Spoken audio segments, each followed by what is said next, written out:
Coming up, a new 60-acre innovation community planned near downtown Indianapolis receives a major boost needed to become reality. 16 Tech lands nearly $40 million and its first developer agreement, a $120 million investment there. Details on what could be a transformative project. Plus, what happens when big companies need to dispose of employees' cell phones. Well, some big names are calling mobile resale. The co-founders of this end-of-life smartphone and tablet service will share their story and talk about landing some of the big fish.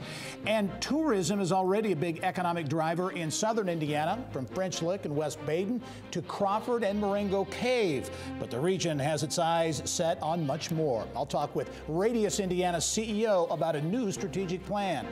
Details on those stories and much more ahead on this edition of Inside Indiana Business. Stand by for Top of Show with music full.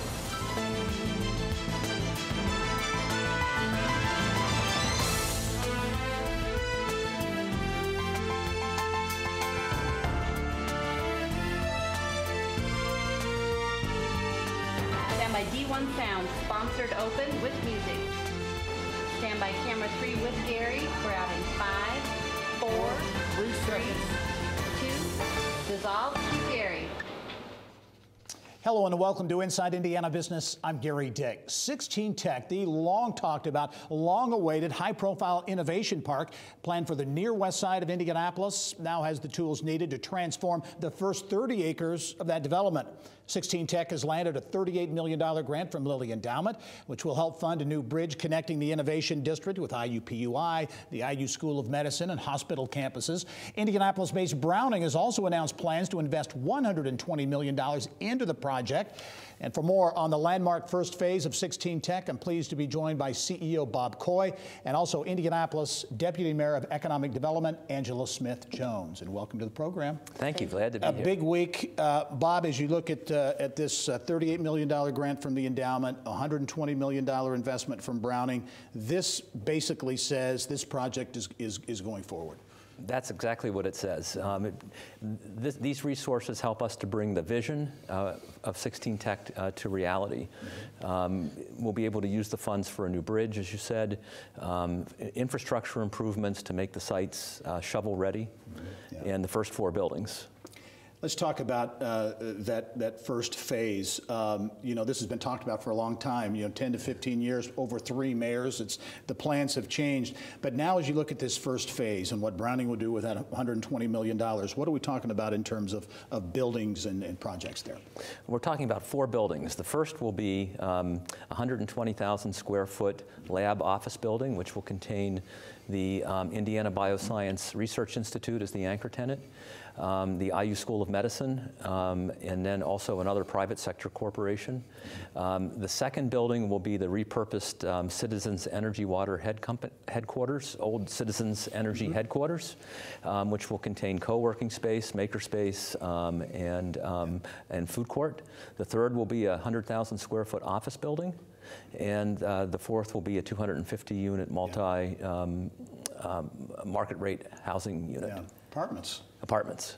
Angela, to that point, live, work, play environment, and we talked about that bridge and connecting. What will that bridge, what will it ultimately look like? And a real connector there, and part of that, the vibe, I guess, that will be there at 16 Tech. Well, that bridge is going to be iconic. A part of the focus and investment is how do we reactivate the waterway. It's a great asset that the city has, and it's now time for us to really tout that. And so having that iconic bridge with pedestrian traffic and vehicular traffic connecting the northern part and the southern part of the district will really be a great sight to see. Also announced this week a community investment fund that I know is an important part of the bigger picture. Yes, so the city actually gave $3 million seed money, which will go into a community investment fund, and each tenant will contribute an additional 20 cents per square foot into that fund for sustainability. And that goes directly into the community, the incumbent residents, for training in STEM STEM, engineering, to really allow the community to come in and be a part of the Innovation District. Yeah, Bob, talk about how transformative this can be.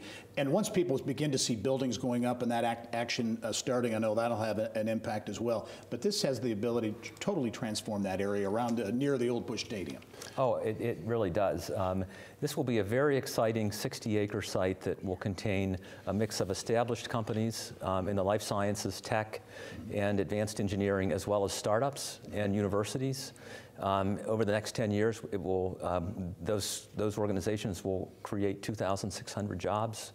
And there'll be a mix of jobs, entry-level, mid-skill, and high-skill jobs. Yeah, and I know a big piece of this too. You got the construction about to begin here in a few months, but the kind of the programming, the innovation programming, if you will, that will take place is going to be another important part. Well, that's probably the most important part. I mean, the buildings are just the stage that will be used for the programming, which will focus on co-working space, maker space, wet labs for startups, innovation programming, workshops, the kinds of activities that will make this a very special community that will be attractive to innovators and talent. All right, very good. 16 Tech CEO Bob Coy, also Deputy Mayor Angela Smith-Jones. Thank you both very much. We'll have you on again, I know, to talk about it. Thanks a lot, Gary. All right. Well, coming up, Carmel-based Mobile Resell has been in business 4 years. Its client list continues to grow, including some big-name companies. The co-founders are here to talk about what's fueling growth.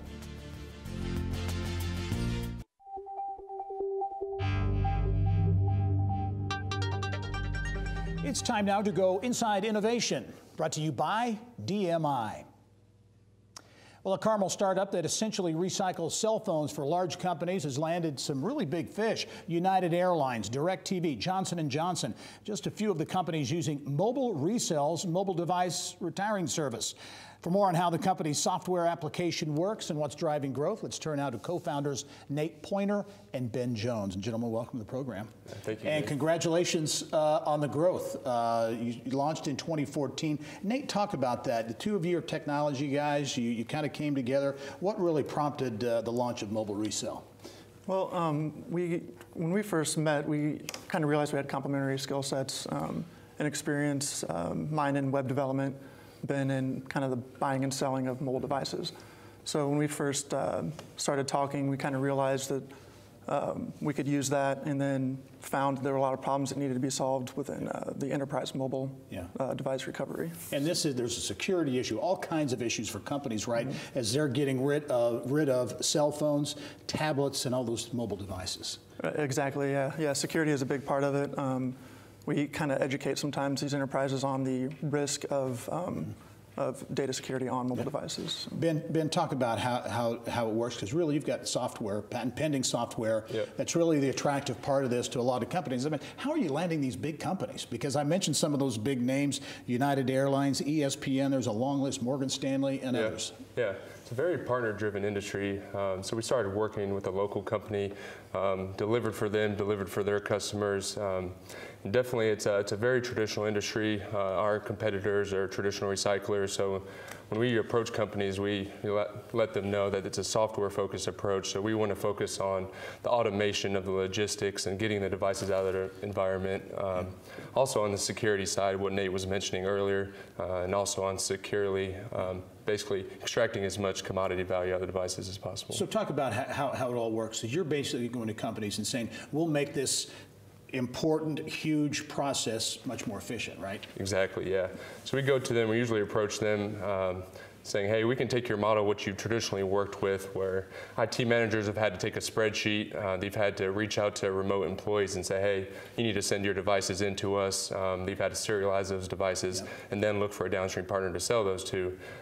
With ours being an action-based platform, we tell them that you can save a lot of internal time and cost by utilizing our software. And basically the devices go directly from their end users or their employees directly to our facilities. And Another big aspect is the data aggregation side. So it's a full visibility throughout the process, where before you really didn't know at what stage that device was in and what was going on during that process. All right, last question here. You guys are in growth mode. You did $1.6 million revenue last year. You said the first quarter's already topped all of last year. So you're looking at big growth plans. You want to raise some money. Exactly, yeah. So we've already done over 1.6 in this first quarter. We expect to do conservatively right around $5.5 million this year.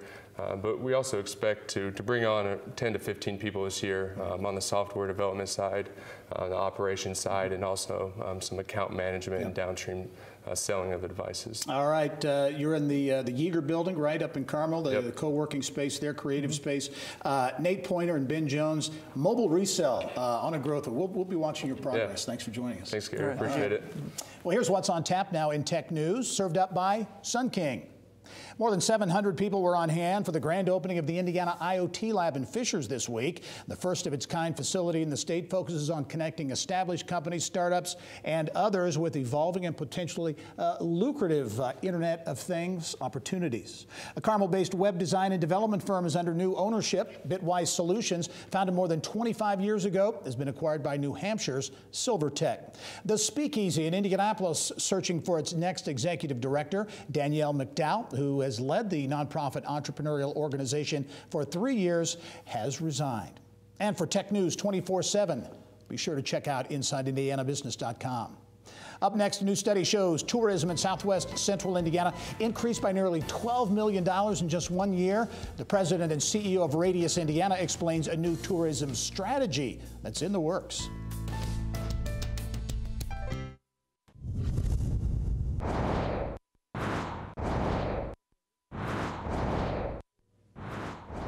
Here's what's making news now around Indiana, brought to you by your Indiana Pacers.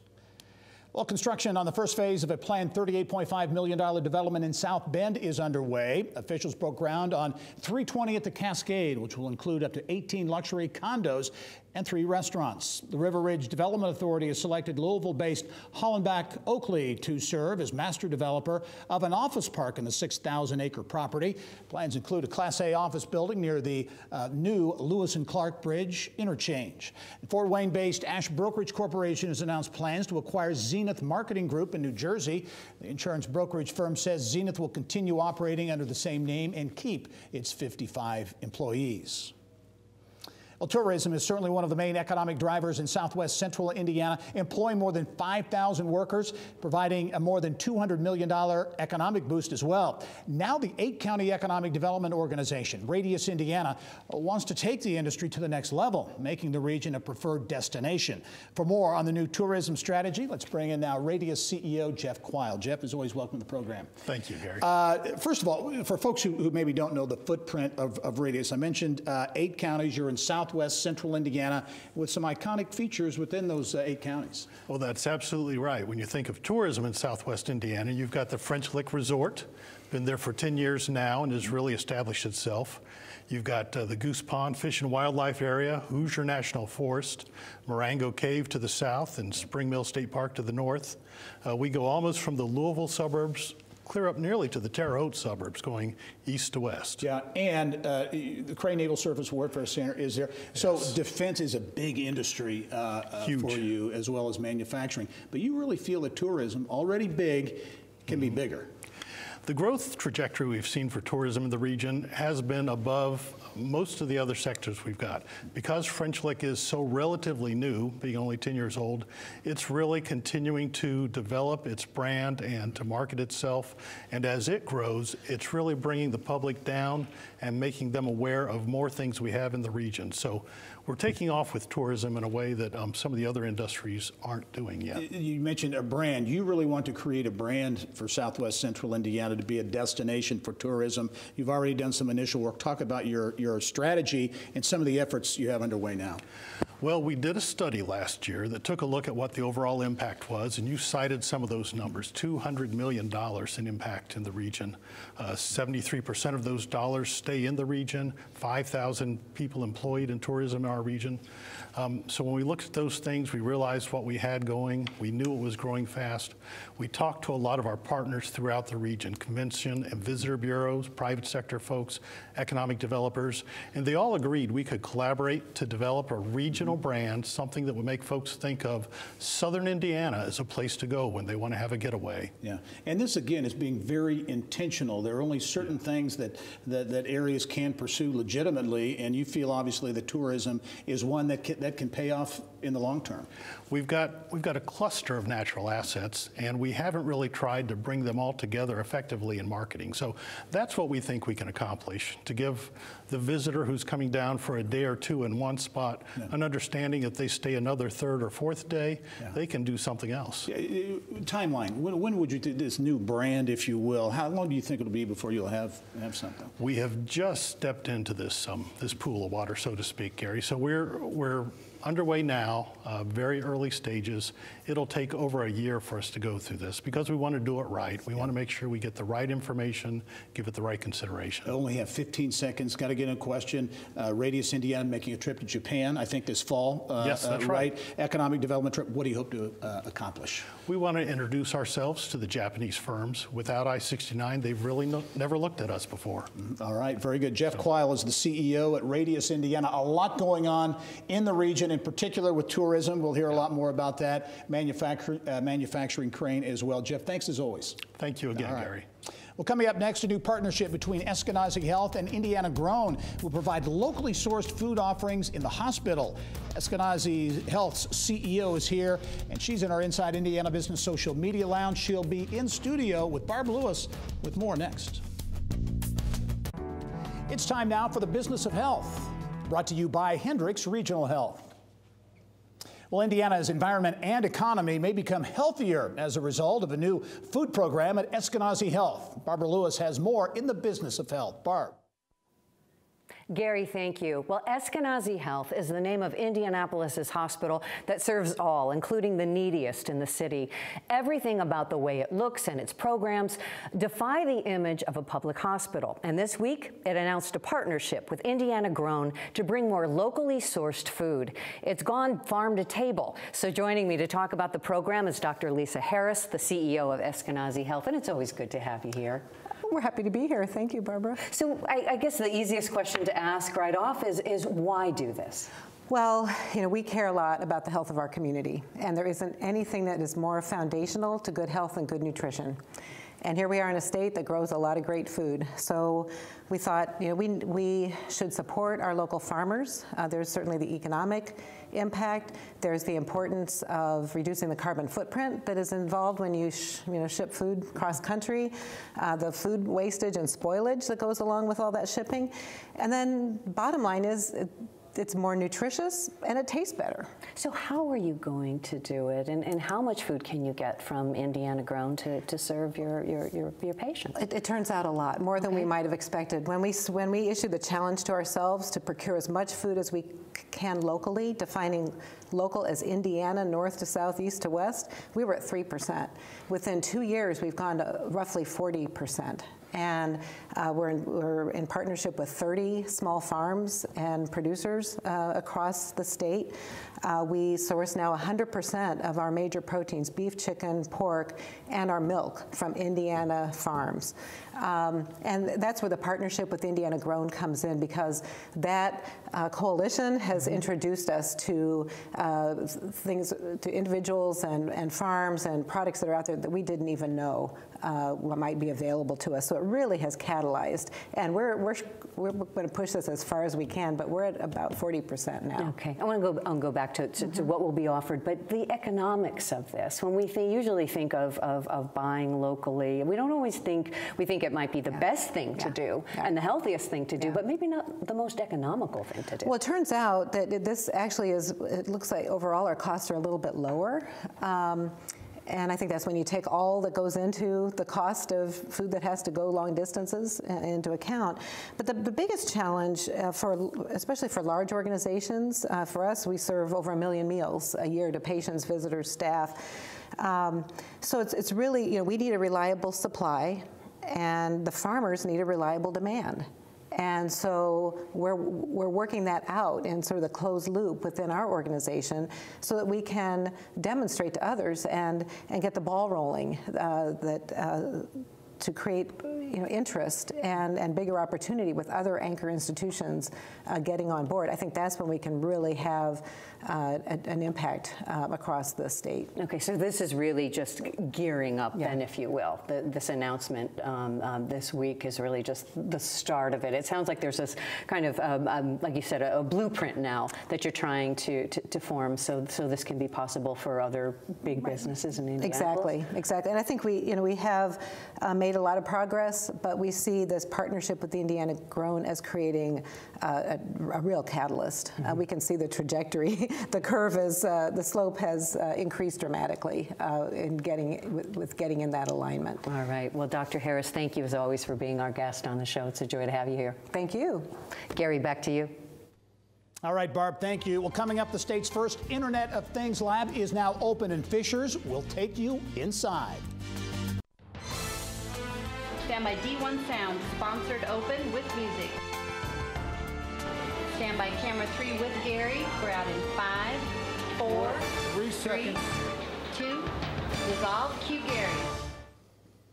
Well, a big milestone was reached this week in advancement of the Internet of Things innovation in Indiana. The IoT Lab Fishers cut the ribbon on its 24,000 square foot plus facility in Hamilton County. Inside, Indiana business reporter Mary Rachel Redmond has more on the opening of one of the nation's first public-private IoT labs located right here in Indiana. It's been 1.5 years in the making, and the dream finally became a reality this week as Indiana IoT Lab Fishers held its official grand opening.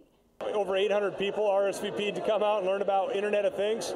It's been an idea that John Wexler, John McDonald, and we all started talking about some time ago here in Fishers, and now we're seeing it come to fruition. Symbolically, it says an awful lot to where we're headed, and the idea that we believe enough in this as a community that we're willing to invest in a facility, a 21st century infrastructure for our entrepreneurs to move Indiana forward. That's exciting to me. The IoT Lab currently has more than 50 members and 9 dedicated suite tenants, including Indiana University. When you think about the Internet of Things, it is almost infinite because it's anything with an on-off switch, right? So that is going to be things that haven't even been invented yet. I imagine a lot of our students are going to be looking at how we can make devices work better and hopefully be a little more in tune with us as humans. I hope it sends a signal to our students that they can have a career and their workforce life here in the state so that we keep the intellectual capital that we're producing as a university here in the state and continue to build out the economic strength of the state of Indiana. The Internet of Things is big business, estimated to grow into over a $450 billion industry by the year 2020, a fact not lost on Fishers Mayor Scott Fadness. I think it's the future of Indiana's economy, and to see this kind of energy brings me a lot of hope that we're going to be able to pivot our economy to where the world's going around this whole idea of a gig economy. We're well on our way. Mary Rachel Redmond, Inside Indiana Business. All right, Mary Rachel, thank you. Well, a Purdue grad and Mira Award nominee who created an appliance to combat health crises, including obesity and food insecurity, is getting ready to launch a Kickstarter campaign and already has more than 24 pre-orders. The startup is Heliponics, and its GrowPod earned nearly $85,000 through business plan competitions before Scott Massey had even graduated. He's the subject of The Innovators with Dr. K. Dr. K, take it away. Well, thank you, Gary. As you mentioned, we've got a young entrepreneur here, an innovator who's given us something very special in the food space. So I welcome Scott Massey, the CEO of Heliponics. Yeah. Welcome, Scott. Thank you for having me. Great to have you on the show. I always ask with my guests, how did you come up with this idea, or where did you come up with the idea? So I originally worked on some NASA research studies at Purdue University, finding ways to grow plants in space. It was a great introduction to the technology of hydroponics, which is an advanced form of growing plants with no dirt. using only nutrient-rich water recycled over the roots in a closed loop. Most hydroponic systems are indoors, meaning they can yield crops year-round, independent of the season, using 95% less water and no pesticides. Wow, so this really came from out of a classroom type project, right? Yeah, the inspiration definitely came from that. That's really phenomenal. So explain the specific innovation behind Heliponics. Well, the biggest problem in the indoor agriculture space is the inefficiency of energy. Okay. It's incredibly expensive to run the grow lights, as well as a multi-million-dollar facility that needs to be built just to grow this food. So we realized the application of the technology was not right, that a decentralized approach of building thousands of appliances inside of consumers' homes was a much more efficient application of the technology and the energy. And through our design, we're actually able to yield more produce with less energy. So this deal's in the area of hydroponics. Can you explain to the audience what hydroponics really is? So you use no dirt at all. You recycle just a nutrient-rich water constantly over the root structure itself, so the plants uptake all of the essential nutrients they need without any excessive amounts of water that are otherwise lost through runoff and field applications. Fantastic. So what's the potential market for this innovation? What do you think? You know, ultimately I envision this being in every home in the world, being a common appliance, but initially we're focusing on organic consumers. So really think of these people living in organic environments, typically in coastal cities that want fresher, tastier food, but don't have the time, the labor to give, or even the space or climate to farm. Yeah. What kinds of foods can they develop from this? So primarily leafy greens, that's our bread and butter, but you can also do a lot of herb varieties and even some fruiting varieties such as cherry tomatoes or strawberries in our system. Very good, wow. So have you received any capital funding at this stage? Yeah, we've been very fortunate to have some victories through the business plan competitions at Purdue and a number of other universities in the Midwest, but our most sizable capital investments have been from the Purdue Research Foundation through their Accelerator Fund and also the Elevate Ventures Black Award. And Gary mentioned you're going to do a crowdfunding campaign, is that correct? Absolutely. We've been working pretty extensively with the Purdue Westgate location in Crane, Indiana for that. Very good, very good. What do you see as the growth potential for this, Scott? Ultimately, I see us becoming the world's largest farming company without owning a single acre of land. No kidding. Only through this design do we have the possibility of causing the same disruption in the agricultural industry as the refrigerator in the ice industry. Wow. And I understand you've got patent protection on this. Is that correct? Absolutely. So we have multiple international patents currently pending on this, as well as many more to be filed. That is fantastic. So what do you see your next steps in the year to come, this very next year? Right now, we're currently expanding ways to expand our production, to increase volume, decrease the retail cost, to make this a more obtainable device for consumers to have, and also to increase the production and automation of our seed pods, which we sell as a subscription to the users and is actually able to yield a full head of leafy greens on a daily basis for someone who owns a Heliponics grow pod. Boy, that is really great. Well, on each and every show, Scott, I try to give Dr. Case prescriptions to try to help you out a little bit. So I came up with what I call for you the 3 knowledge factors. The first one I put down was knowledge for the public. In other words, as you're explaining this now and explaining very well, you've got to get other information outlets to help consumers understand